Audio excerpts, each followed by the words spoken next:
Tänään kokeillaan PV:n tankin oikaisua raketilla. Lähtökohtana on tämmönen melko ruostunut tankki. Lomoja on riittävästi. Katsotaan, saisiko samalla nuo pakkelit tosta lentämään poikkeen. Lähdetään kohta tuonne testaamaan.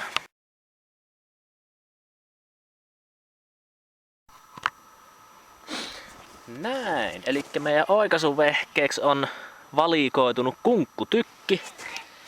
Tää mahtuu just melkein tuohon näppärästi kun työntää niin paikalleen. Eihän se oo kun sytytystä vaille valmiiksi.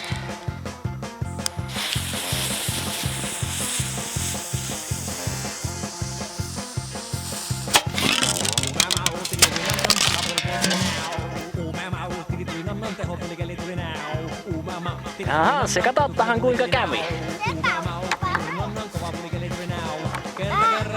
Hyvin se savuvaa vielä. Vähän on lämmin.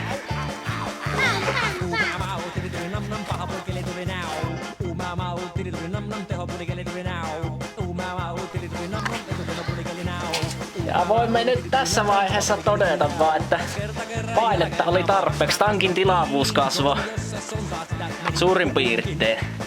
Ainakin melkein puolella, kun tälle äkkiä kahtoo. Ja pullistui myös ylöspäin. Hyvä, että pakkelit kyllä lähti ja tuokkin lommo tuolta oikees.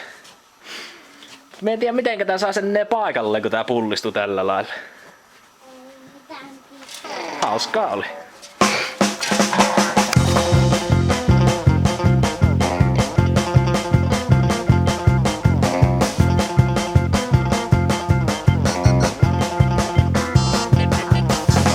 Uumama tilimeli nam nam, paha pulikeli oli nau. Uumama tilimeli nam nam, kova pulikeli oli nau. Uumama tilimeli nam nam, etukeno pulikeli nau. Uumama tili oli nam nam, kova pulikeli oli nau.